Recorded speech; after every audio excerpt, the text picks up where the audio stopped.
pahabol. Pipilitin kong maging maiksi ang sasabihin ko sa inyo. Nag-upload ako sana bago ako maidlip. Dahil mamaya nga papatakang ang snow. Wala nang tigil hanggang magdamag at maghapon at magdamag. Hanggang bukas na ang tigil nito. Iba-ibang uri ng snow. Hanggang sa huli ay dahil tumataas ang temperatura natin, mukhang balik na uli sa El Nino, di ba?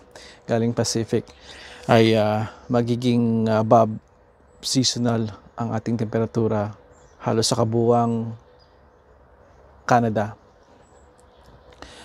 at even sa Amerika. Gusto ko sanang i-upload itong ginawa ko ngayon, pero gusto kong dagdagan. Muli, nakikisimpatya ako sa aking mga kababayan na gustong makarating dito sa bansang Canada upang makamit yung kanilang mga pangarap, makaprovide hindi lang sa kanilang sarili, hindi lang makuha ang kanilang pangarap sa sarili, kundi sa mga mahal nila sa buhay. Alam kong malaki. Wala akong alam kung gaano kalaki ang sakripisyong ginawa ninyo. Pero may kaunti akong idea nito. Dahil alam ko rin ang hirap. Hindi ako makikipagkumpara kung ano yung hirap ninyo. Pero nakikisimpatya ako at naiintindihan ko kayo. Kailangang gawin ng gobyerno ito, ng gobyernong ng Canada, ang ganitong desisyon na itigil ang pagdagsa ng mga international students. Ito ay isang palyado, isang bigo na programa na hindi dapat inumpisahan na dagdagan ng ganito karami. Ito'y nangyari, tandaan ninyo, nangyari ito sa administrasyon ng liberal, nangyari ito sa administrasyon ni Trudeau. Ang bukang bibig ng karamihan ay anong dahilan? Ito'y para magawa ng paraan, maibsan at magawa ng solusyon ang housing crisis na nangyayari dito sa bansang Canada. Sa bansa na napakaganda,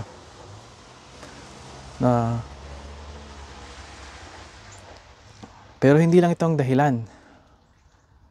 Dahil hindi niyo ito naririnig sa mga balita na pangkaraniwang nakikita niyo lang sa telebisyon. Dahil ang telebisyon din dito, ang media ay corrupt. Hindi ipinapakita sa inyo ang lahat-lahat. Kung meron man kaunti at hopefully hindi niyo mapansin. Housing crisis, totoo. Napakalaki ng problema. Pero hindi lang ito ang problema dito ng mga mamamayan. Marami pa. Trabaho, pagkain, gastusin na napakamahal. Lahat ito ay konektado. Paano naman kami ng mga lakay na mga international students din na sakripisyo at nagbayad ng napakalaking halaga at marami pang mga iba. Tama kayo. Kayo rin ay biktima. Sa katunayan, ang karamihan din sa inyo, hindi nyo naririnig, hindi pa papunta rito. Kung hindi nyo pa naririnig, ang iba mga international student talagang walang tirahan. Pinangakuha ng bahay, pero wala. Makikita nyo na natutulog sila sa ilalim ng tulay, sa kalsada, sa likuran ng mga gusali, building establishmento. Narinig nyo ba yon? Narinig nyo ba na ang ilan sa mga international student, imbis na pag-aaral ang gawin, napipilitan sila na sumali sa isang grupo, Pamilyar tayo nito, ang salitang sindikato. Oo, meron din dito, sindikato. Napipilitan sila dahil wala na silang pagkain, wala silang pera pagkain, wala silang tirahan. Lalo pa sa ganitong panahon, napipilitan silang kumapit sa patalim. Ang mga babae pumapasok sa prostitusyon. Babae, lalaki, pumapasok sa prostitusyon. Ito, tinutukoy ko ito yung mga international students na pumunta dito para dahil may mga pangarap sila. Marami na biktima ang administrasyon ng liberal. Justin Trudeau sa Amerika, si Biden. Ito rin ang sasabihin ko na panawagan sa mga kababayan ko na nakakaboto na sa Amerika at sa Canada. Na sa pagkakataon na marinig ang boses ninyo, siguraduhin nyo na tama ang iboboto ninyo. Ang mga taong iboboto ninyo sa Amerika, si Biden, kailangan hindi siya maupo muli at hindi siya maupo muli. Hindi dapat, dahil hindi na natin kaya ang magdusa sa kamay ng mga liberal. Dito sa Canada, konting tiis pa. Hopefully ngayong isang taong pa talaga bago mapatalsik ang administrasyong liberal. Dahil puno na tayo. Dahil puno na ang mga mamamayan. Kaya, again, nakikisimpatya ako sa inyo, mga kabayan ko. Hindi pa huli ang lahat. Alam ko napakadaling sabihin to na kaya mo yan, stay the course.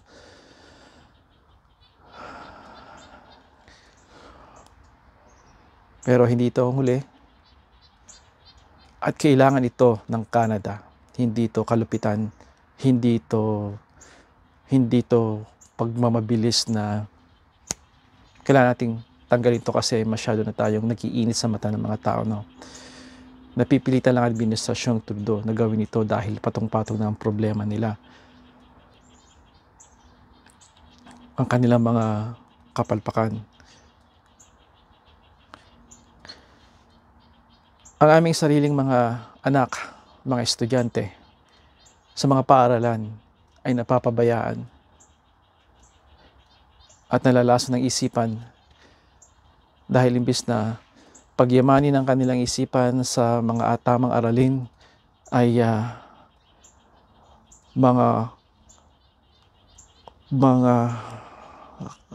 kabasurahang mga ang itinuturo sa kanila.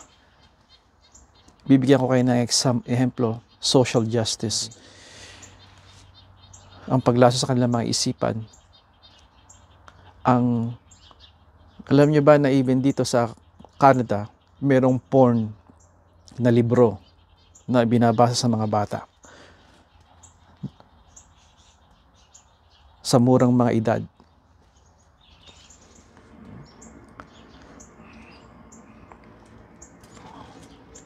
Again,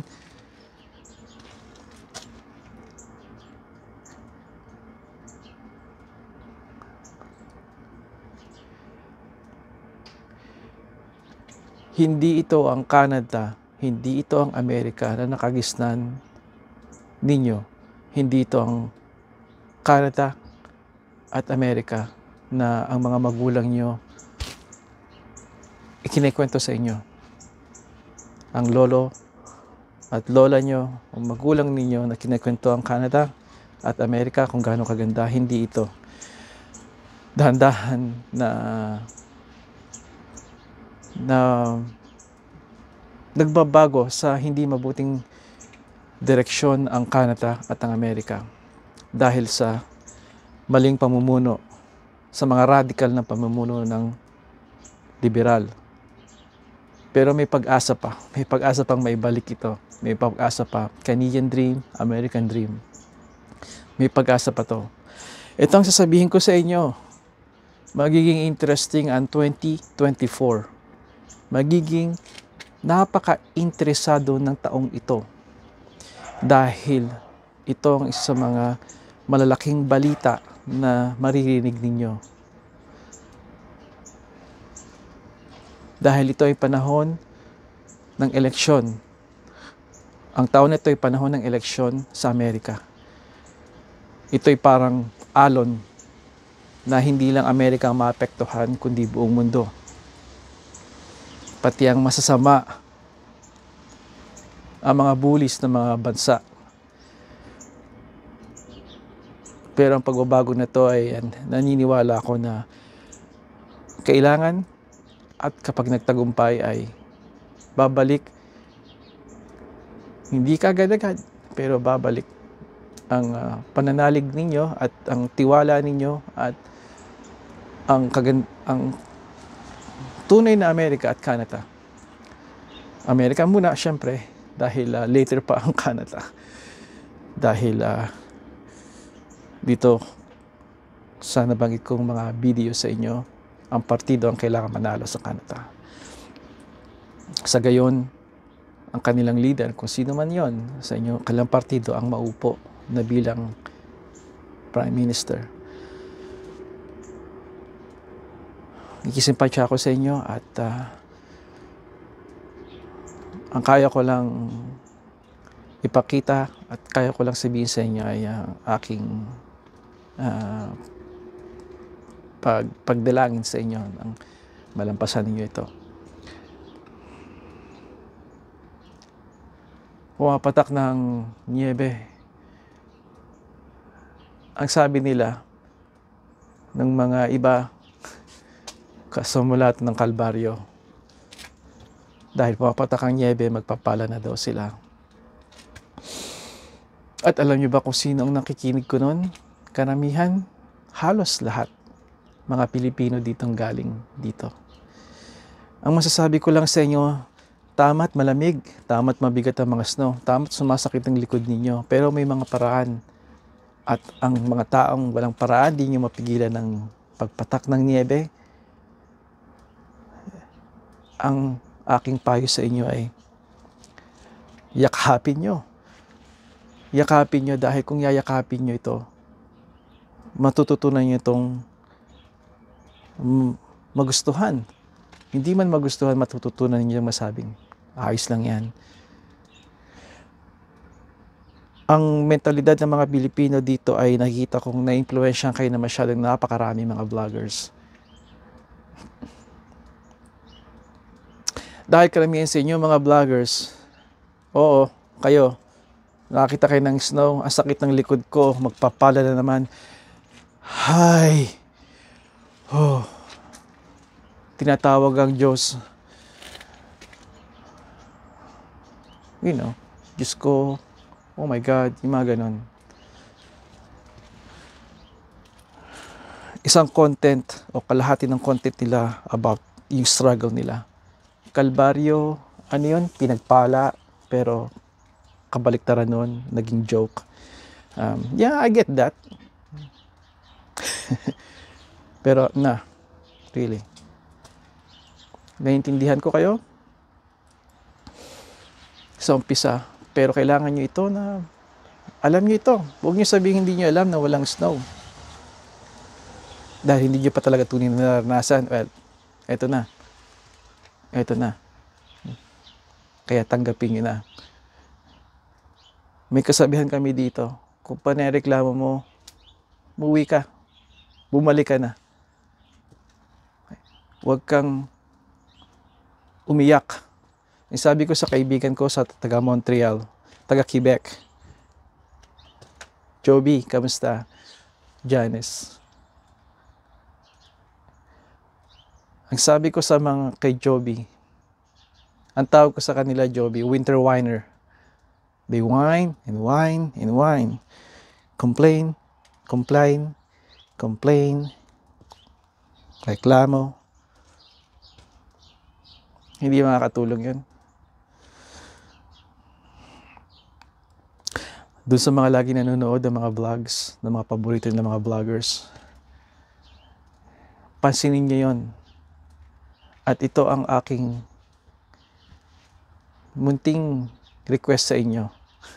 Ito'y para sa mga Pilipino na pupunta dito, kung ano man ang inyong ang estado, at kung kayo ay nanonood sa inyong mga paboritong vloggers dito, mga pa-America man o Canada, sabihin nyo, snow lang yan, kaya mo yan. Tandaan mo ang pinagdaanan mo sa Pilipinas. Katulad nga ng sabi ni Joby, traffic.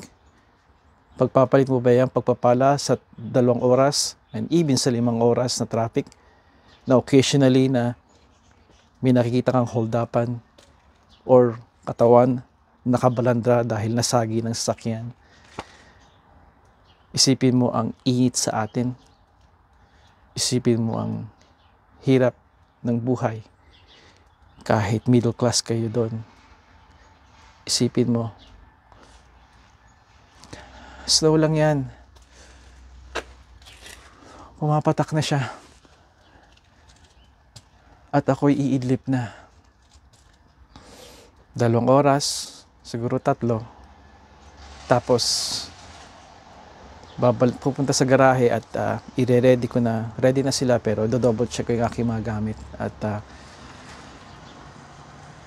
magtatanggal ako ng snow ulit. Magki-clear ng mga properties, driveways. At it's gonna be fun. Magpapalakas ito sa akin ulit. Dahil itong aking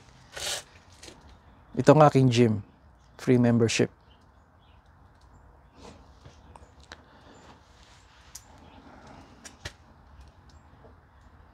Magandang gabi sa inyong kabayan ko sa Pilipinas. At sana ngayon ay makatulog kayo ng payapa. Kahit saglit lang sa mga nangangamba. May mga sagot ang lahat. Hanggang sa muli, mga kabayan ko. Nung nagpaalam ako sa inyo, diretso na akong nakatulog. Tapos 2 oras lang ako nakatulog at 2 oras mahigit. Ready ko nang i-upload itong video na ginawa ko, pero naisip kong pwede ko sigurong dagdagan dahil nakita kong pumapatak ang niebe. At step ako ng forward para makita ninyo. At natutuwa ako lagi sa niebe. Sabihin nyo na matanda na ikaw, Lakay, natutuwa ka pa rin sa niebe. Totoo lang, late na nga nung unang kabataan ko dito, hindi ko talaga pinapansin yan. Hindi. Well, may ilang okasyon pero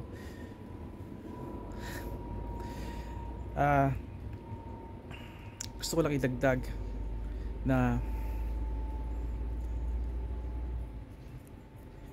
hindi kaya ng Canada o kahit anumang bansa na tanggapin ang napakaraming tao na para manirahan, magtrabaho dito. Hindi kayang sustentuhan ng resources, ng yaman ng bansang ito ang dami ng tao. Isa pa, sa sobrang dami ng tao at hindi kontrolado, sari-saring mga negatibong lumalabas, mga krimen na maaaring hindi nyo naririnig.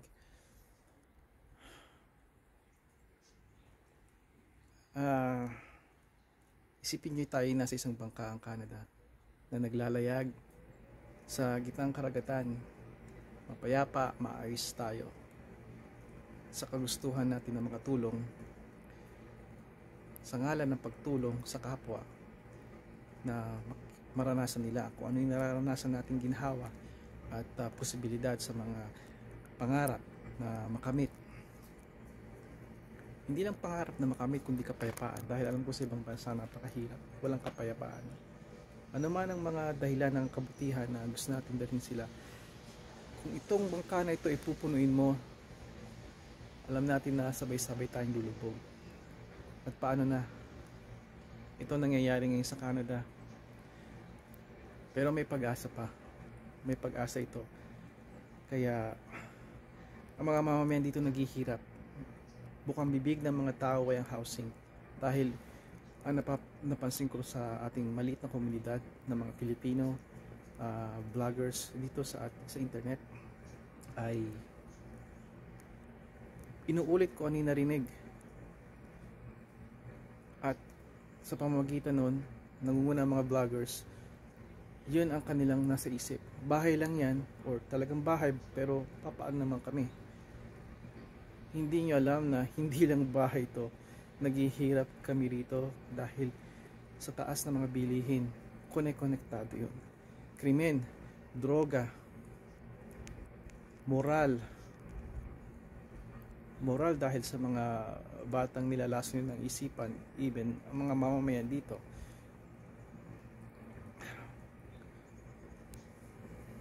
Seguridad ng bansa. Hindi nyo ba alam na mayroon dito sa Canada na police station ng mga Chinese? Police Chinese, citizen ng China, nandito. May mga estasyon sila katulad sa Amerika. Posible yan, lakay.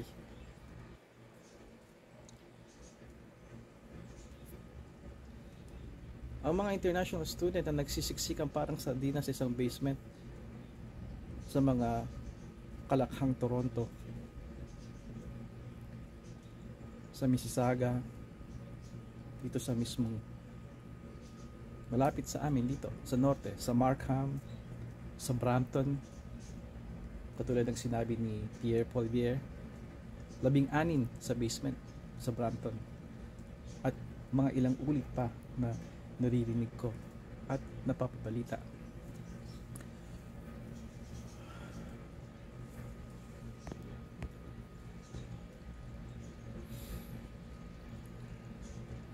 Napakarami kong gusto sabihin sa inyo, pero lubhang mahaba na talaga to, at kailangan ko nang magkape muli at ihanda ang sarili sa paglilinis, pagpapala muli. Mag-usap muli tayo, at hindi ko alam kung paano, pero sigurado dito ito sa lente ng camera muli. Hanggang sa muli, at sana lagi kayong malakas, masigla, at kapiling nyo lagi ang inyong mga mahal sa buhay. Kung hindi man dito kalapit nyo, ay nandito. Hanggang sa muli.